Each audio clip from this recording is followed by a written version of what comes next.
So, you want to know how to find Bigfoot? Well, stay tuned. We'll talk about it right after this.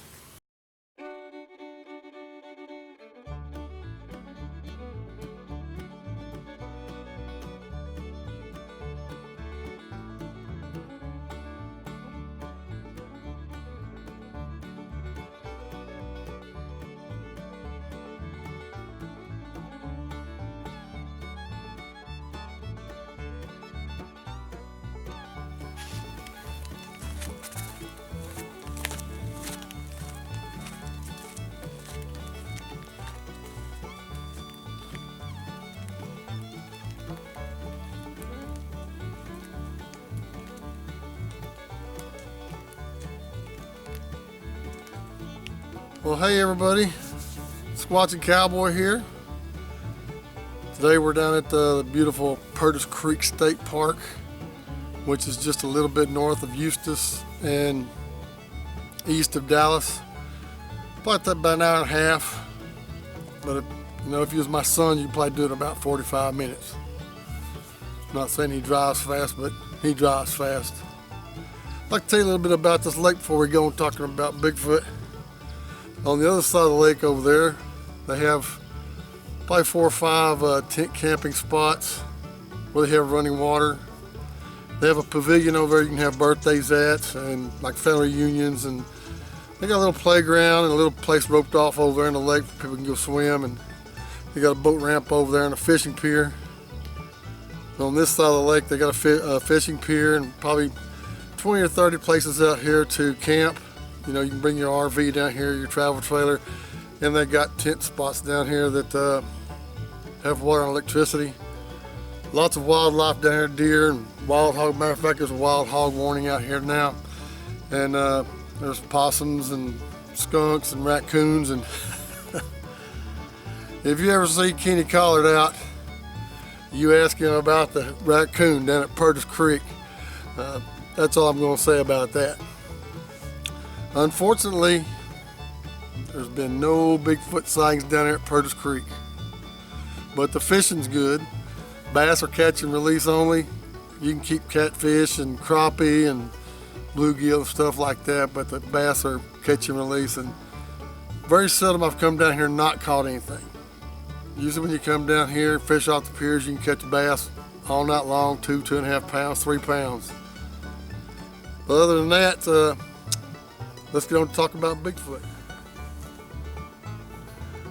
Well, before we get too far on into the video, I just want to do a few shout outs to some special friends.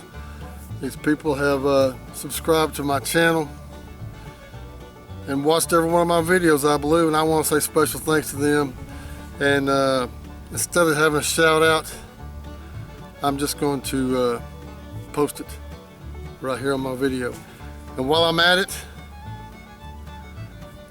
if you'll like and subscribe to my channel, right down here in the corner is a little red bar. It says subscribe on it. If you'll click on that, subscribe to my channel, man, it'd mean the world to me. Doesn't cost anything, but it helps me out. And also, there's a little thumbs up button down there, right down here below the screen too. Hit that thumbs up button. There's a little bell down there. Hit that little bell too, because that way you get notified from my next video, which will be coming up in a few weeks.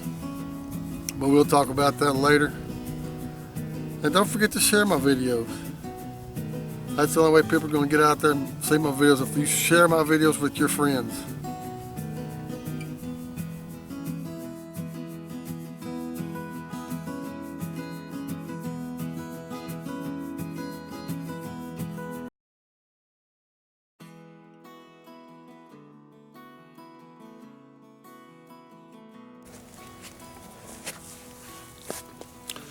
I just want everybody to know that I'm pretty new at this video stuff.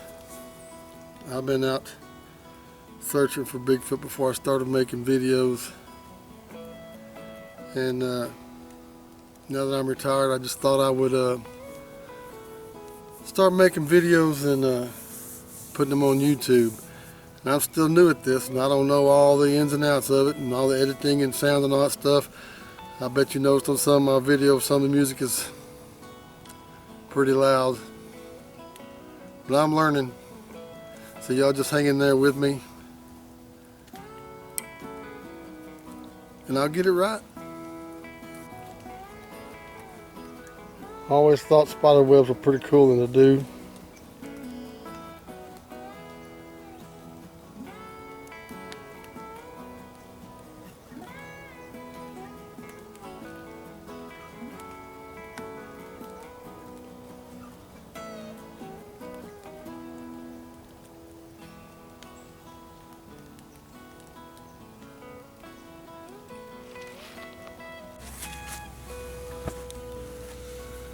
Well, I just want to tell you, in case you've never seen my first video, what to expect from me.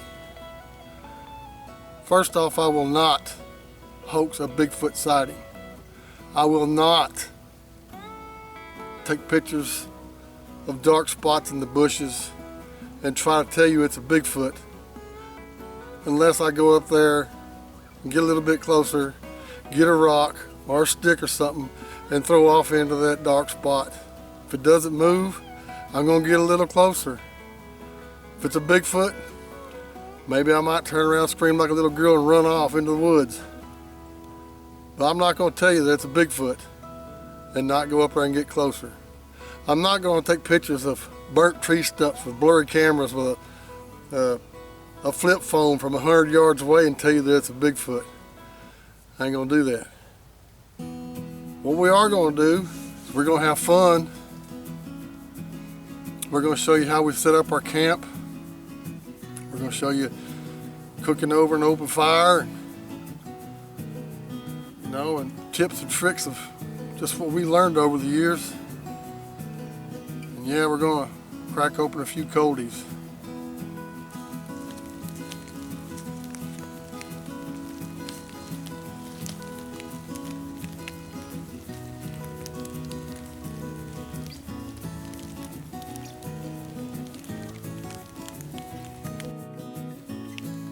And also something else that's been crossing my mind, when you're out searching for Bigfoot, and I don't think you should be wearing a lot of camo, because who wears camo out in the woods? Hunters. Yep. So if a Bigfoot happens to see you, say 30, 40 yards away, sees you all camoed out, first thing he's going to think of is that you're a hunter and you have a gun. Now, I'm not saying you don't wear camo out there. I mean, that's not saying that at all, but that's the first thing they're going to think about. In my mind, this is just my opinion. So think about that. If you was a Bigfoot out there in the woods and you saw somebody that was all camoed out, would you hang around? If you thought somebody had a gun, would you hang around? I wouldn't. And also, quit making all that racket out there. I know a lot of you are saying, oh, we need a whoop and we need to knock on wood and all that stuff. But Kenny said in one of the videos that if you're in your house amongst all your family, you know all the voices around you.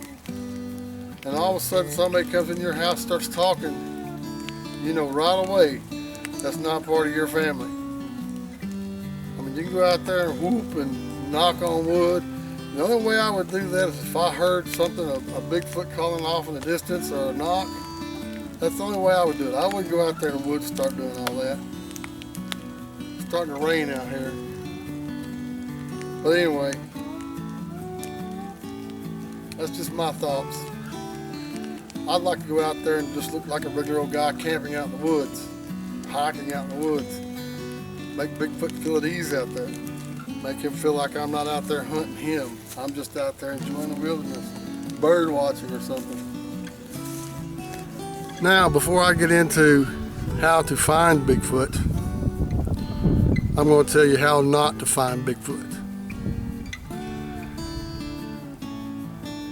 If you're sitting in your living room, sitting on your lazy boy recliner, sipping on a glass of wine, watch it on your big 65-inch TV, and you're watching the view, you will not find Bigfoot. Secondly, if you're living in your mom's basement,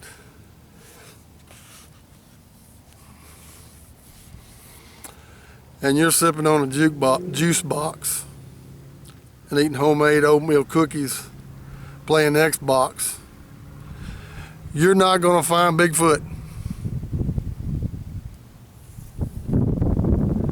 I take that back. You can find Bigfoots on Roblox. You ask, how do I know that? I have a granddaughter that plays Roblox, and she found Bigfoot. Well, here it is, what you've been waiting for. How to find Bigfoot. There's no surefire guaranteed way to find Bigfoot, but the only way I know how is to get out there and put boots on the ground. Get out there in the woods. Look on maps. Find out where the hot spots are. Find out a location that there's been Bigfoot sightings and go to that place and just put boots on the ground. That's all you can do. You gotta get out there and look. Bigfoot's not gonna come knocking on your door. You gotta get out there, folks. And like I said, if I never see a Bigfoot before I die, at least I'm out here having fun out in the woods. And that's what it's all about. Getting outdoors, enjoying life. If you're working 80 hours a week, that's not living. Get out there and enjoy the outdoors. Come join me. Also, I want y'all to go check out some Facebook pages that have been supporting my channel. And I'm gonna put those right over here.